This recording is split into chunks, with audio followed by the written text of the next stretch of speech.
ख्रिस्तामध्ये माझ्या प्रिय भाविकांनो, पुनरुत्थित ख्रिस्ताने आपल्या शिष्यांना त्याचबरोबर आपल्या सर्वांना एकटं म्हणजेच अनाथ असं कधीही सोडलं नाही।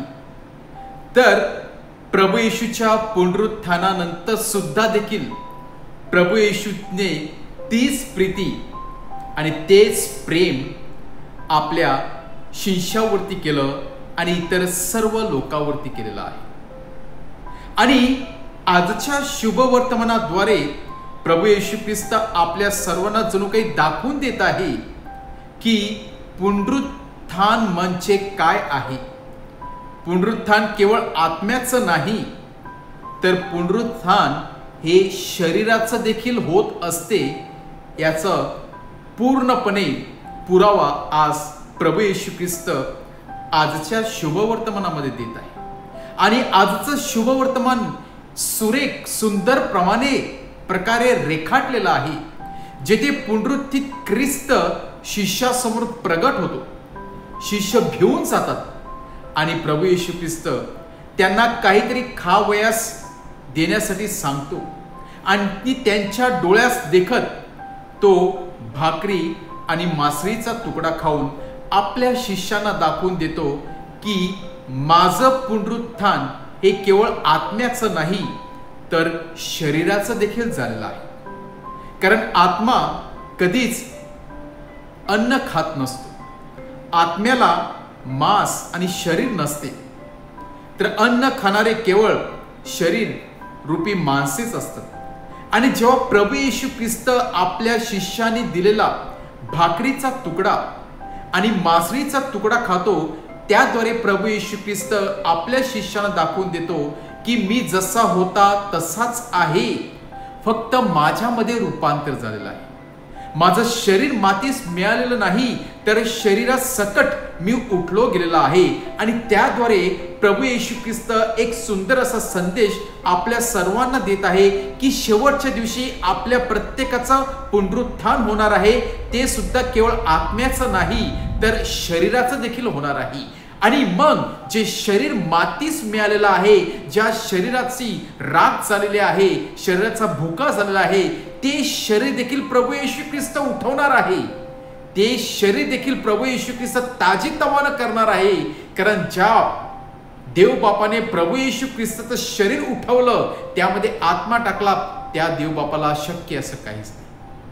आणि उत्पत्तीचं पुस्तक आपला ठाऊक आहे, आपला आठवण करत येत आहे, ज्या मातीपासून श्वास टाकून परमेश्वराने मनुष्याला निर्माण केलं, त्याच परमेश्वराकडे शक्ती आहे, तेवढी शक्ती आहे परत त्या धुळीस मिळालेल्या मातीपासून परत एकदा शरीर निर्माण करून त्यांना जिवंत करण्याचं।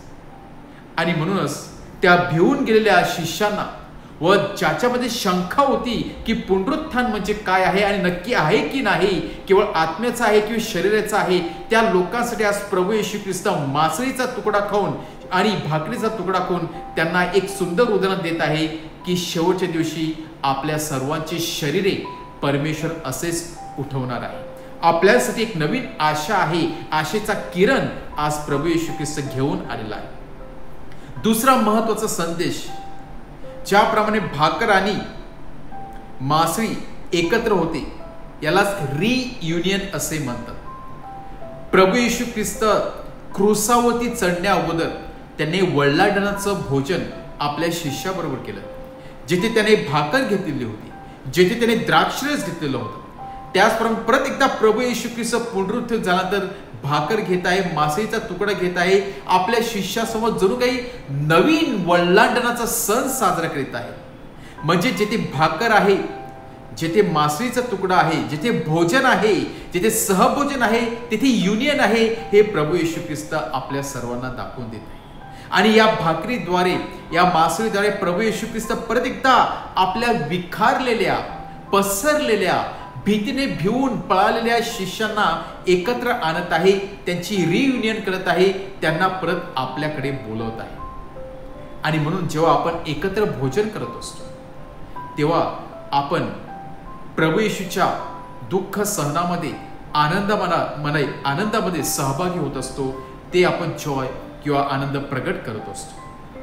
आणि तिसरा महत्वाचा संदेश प्रभू येशू ख्रिस्त आपला सांगत आहे की मनुष्य जरी मरण पावला तरी त्याच्या जीवनाची दोरी आपल्या हातात आहे, म्हणजेच परमेश्वराच्या हातात आहे. जे फिश म्हणजेच मासळीचा तुकडा प्रभू येशू ख्रिस्ताने घेतलेला होता, कदाचित ती जिवंत मासळी नाही, ती मरण पावली. ती मासळी बेक केलेली होती, ती पूर्णपणे तयार केलेली होती. पण ती जेव्हा मासळी प्रभू येशू ख्रिस्त खातो तेव्हा त्या मासळीला जणू काही नवजीवन मिळते, कारण पुनरुत्थित ख्रिस्ताने त्या मासळीला स्पर्श केलेला होता. प्रत्येक मृत्यू झालेली व्यक्तीला जेव्हा परमेश्वराचा स्पर्श होणार आहे तेव्हा ती जिवंत होणार आहे, तेव्हा त्याला तारण मिळणार आहे.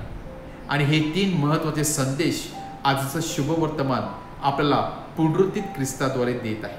आपण देखील त्या पुनरुत्थित ख्रिस्तावरती पूर्णपणे विश्वास ठेवूया, आशा ठेवूया आणि आपलं जीवन आनंदाने जगूया. कारण हे जीवन केवळ टेम्पररी आहे, परंतु त्यानंतर आपल्या सार्वकालिक जीवनाकडे वाटचाल होणार आहे आणि ती वाटचाल आपला पुनरुत्थित ख्रिस्त करण्यासाठी मदत करणार आहे.